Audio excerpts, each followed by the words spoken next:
Mount Shasta, California. Here giving you an update. Just had to start this thing over, so we'll see how much more fluid I am now. Just wanted to let you guys know, it's been about a month since I posted. I've been working through some struggles with my car. Mount Shasta City snowplow buried me in 15 feet of snow, crushed my driver window and my door, destroyed my vehicle, and had to drive around with a busted up window, couldn't do my food delivery, was working on an album, and just trying to, it was a lot. Just human to human. 3 million people for a highly sensitive person thinking about me and viewing my stuff, that was a lot. A lot of people reached out. Super grateful for the positive comments. It was overwhelming. Had to take a step back. I'm back now. And to commemorate the release of this new album, I'm gonna tell y'all the story of what led up to all of this. And hopefully it'll blow your minds. Maybe you'll just think I'm nuts. Whatever happens, happens. But I just wanted to let y'all know the story that, my full story that I didn't have time to sit down and just go through on the show. It was a very fast moving thing, and we did what we could, and I did what I could. But this is a story I wanted to tell that didn't come out. So here it is. Once upon a time, many years ago, almost 10 years ago, I was back in my hometown, Cedar City, Utah, and a good friend of mine handed me a crystal, and it was a Lemurian crystal, and I felt these memories come back, like memories far disconnected from my mind, but a feeling of some time long past. And he said, you should keep that. So I meditated with it for days, and I actually had what people might call a past life regression, or maybe just a dream of, a time long, long ago where humans were highly advanced. We could move things with our minds, speak with telekinesis, things like that, build pyramids with our telekinesis and communicate without words.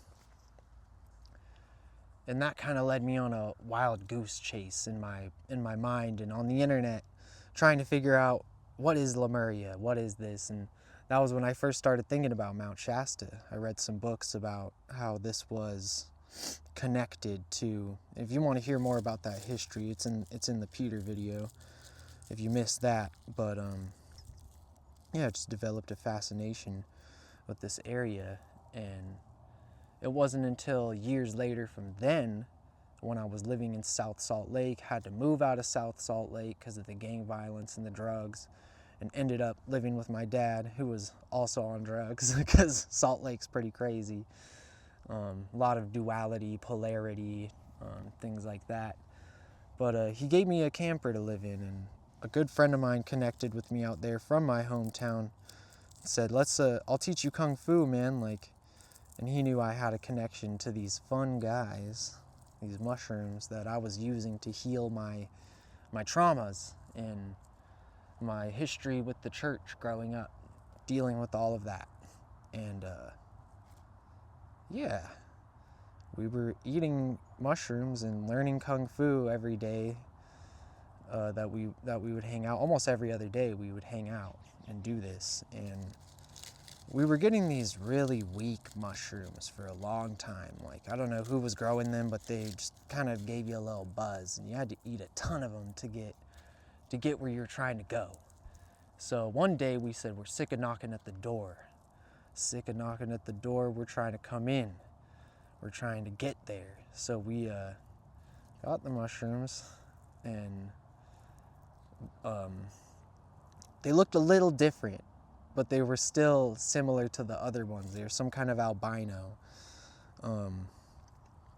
Turns out they were APE. I'm not gonna say the name because it's kind of crass, but if you know about mushrooms and you know what an ape is, turns out they were very strong. We did not know that. We split the ounce. I ate about 14 grams of that, and Took about 3 hours because our bodies were just shocked. I think nervous system is kind of like cutting off your hand or something. Like you don't even feel it at first. And then something happened. I remember I looked at the ground in my dad's backyard and I just knew.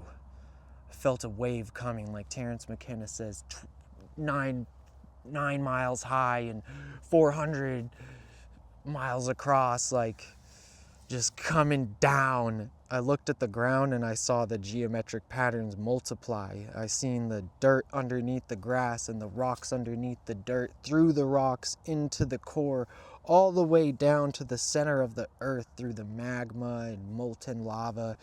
Like my consciousness fell and I was on top of a sheet of glass, standing upon infinity. And then my consciousness zoomed back in like a bungee cord, back into my mind, sober. And I looked at my friend, we got to get inside. We got to get inside now. So I got inside. My heart started beating so fast, I thought I was going to die. And my friends did too. I was like, whoa, we should take him to the hospital. I said something silly like, no, let me die here. And they said, you should lay down. That might help. That's debatable whether it did or not, but something happened, that's for sure. Something happened that I'll never forget. Before that, I had some visions, like saw some things that weren't there. 3 beings came to visit me. We could talk about that in another video, go through the whole thing, but I had a Lemurian crystal that, it wasn't the same one from the beginning of the story, but it was really special to me, and I thought if I looked at it, it would be a constant. It wouldn't change, and I would feel grounded, maybe. Well, it started shifting in my hand like a neon Rubik's Cube, like morphing. It became liquid crystal, hot, moving, shifting. I was trying to rub the striations where they say there's information encoded, and my consciousness went into the crystal, left my body, and I saw a great central sun. I felt like a sperm to the egg. There were all these other beings trying to get to the light. It was burning us, but it felt so good.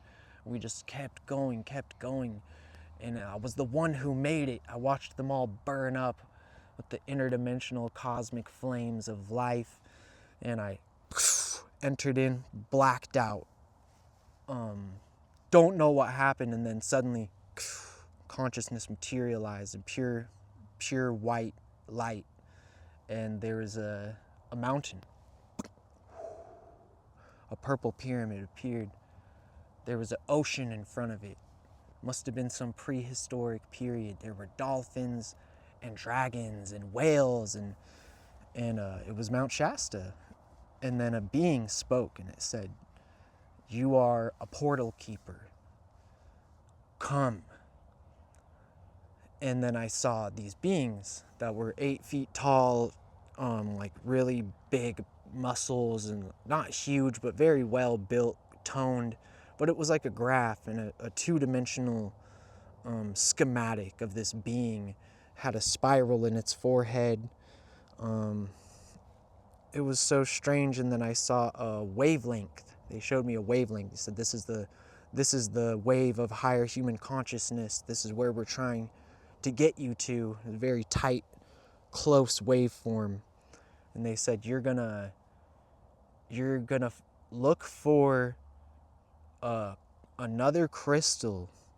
And they showed me what it looked like. It was a smoky quartz, a Lemurian smoky quartz, like a smoky citrine, very dark and very beautiful, and black like the night sky, and shining like diamonds as stars. And I was like, wow, that's so strange. And they said, look for it, and you'll find a way to us.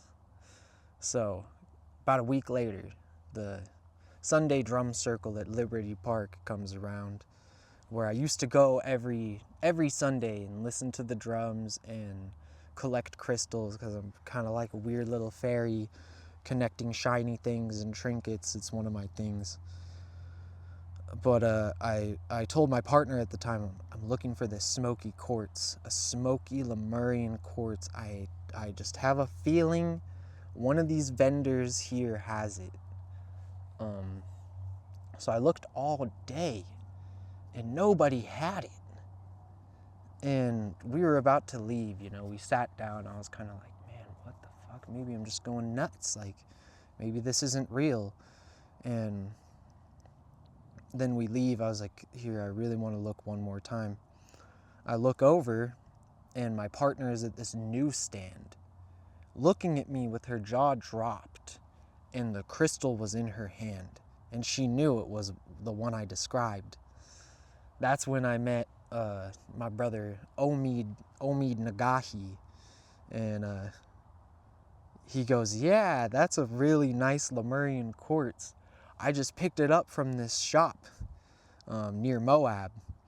It's called Bryson's Rock Shop, spelled the same as my name. Bryson's Rock Shop. It was almost like the crystal had my name on it.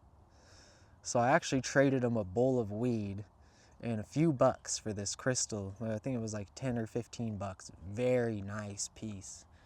We sat in the car, smoked together, and he starts telling me, yeah, I'm actually going out to California right now, like in the next week or two, to do a trim job. And I was like, that's funny. I'm trying to get to California. I'm interested in Mount Shasta. Actually, I don't think I even told him that. I think I was going with the flow. I was trying to get out of Utah, leave this weird trauma loop, and do something new. So me and my partner literally hopped in the car with this guy, left our jobs, our lives. I had like $1,200 saved up or something at the time. That was a lot of money for me, like, 10 years ago.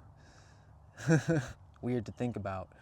But we went to Oregon. We drove around Oregon a little bit, and then he goes, all right, well, I'm gonna go down to Grass Valley to do this trim job, and I can't really take you guys with me yet. I gotta ask them if they need help. So I gonna have to drop you guys off somewhere, which was like, whoa, shit. Like, so we knew we had to pick a place, and then he goes, it's in, didn't you guys say something about Mount Shasta? I'm passing through there. And I knew it. I was like, all right, drop us off. And so inexperienced, had no idea what I was doing, just a sheltered Mormon kid who decided to just hop out of the car and jump into the world with nothing but a little bit of money. So we bought a bunch of supplies from the Rite Aid, and we tied it to a longboard and hiked up the mountain road. We hitchhiked and nobody picked us up. Probably around 200 pounds of gear on a straight incline. So we finally got to McBride Springs. This was a long time ago where it was much more underfunded. There was no camp host or anything. So we just posted up, set up camp, and lived there for like 2.5 weeks. And it was during that time we ran out of food at one point, had no car, and we prayed for an angel to come through. This woman, Denise, comes up to us and, do you guys need food? Just like instantly. And that's when I knew. I was like, okay, there's something weird about this mountain. It listens. It knows. It hears me. It responds. And she even let us drive her car down the mountain to get food. Like, that's some trust. Like, we could have been anybody. Point of the story, ending of this story, we ended up getting to go trim in Grass Valley, and I ended up back in Utah for another few years after that. But my heart never left. Heart never left Shasta. And eventually I moved to Denver. I was working at a dispensary, and right before COVID hit, during the time I was hearing about it, I was like, China, there's some crazy shit going on in China, and I was just like, whatever, I gotta get out of here. I'm sick of working this shitty job and living by myself in my apartment. Just went through a big breakup. Told my family I was gonna go out there with nothing but a tent. And they were like, wow, he's having a crisis. We better get him a car. They got me this beat up car, and I went out there and lived in it for, I've been here the past like 7 or 8 years, and full time living in the house I've been living in almost 2 years, and 4 years like fully trying to dedicate myself here. But I've been coming here for 10 years now. It's been my home. So I just wanted to tell that story. And Kung Fu has been a great motivator. It was the beginning of all of this. When I was in Denver, I was training Shaolin, and one of my favorite stories is about Beggar Sue. If you've ever seen True Legend, it's about someone who went through a lot of pain and trauma and was like really addicted to alcohol, but a deep study of Shaolin and Wushu existed in his life. And the drunken fist form was developed by studying the Taoist drunken immortals. They use the philosophy to create movements with their body. It's the formless form. It's the way. It's the work, the way that has no name, and the Tao. So I wrote this album as a commemoration to my journey. I like relate to Beggar Sue. He'd been through so much. He eventually learned it was not about being drunk and using these vices to release your pain, but it's a drunken form. It's a drunken way of being. It's the drunken fist philosophy, it's the formless form, and that's what I've been kind of trying to embody. So I released this album, and a lot of my story is on there. I did a lot more storytelling, and my goal is to do a lot more storytelling and post a video on here at least every other day. So don't expect anything from me, but I'm gonna do my best. I hope you guys liked this video. I put my soul into it. What I am asking from the universe, from the spirits, from God, from the mountain, from you, is just a little support. Click the link, and the album is up for $1, and I think it's the best thing I've ever made. Like, there's there's some songs on there I think that are gonna blow y'all's minds, and it's very healing, psychedelic hip-hop journey. But I am going to put more focus into these videos. I really appreciate your guys' desire to hear from me, and I honor that and I value that. And I'm really grateful that you're all here. So let's move forward with love and light as warriors, as spiritual beings, as human beings, and we're all in this together. I love you all so much. Thank you.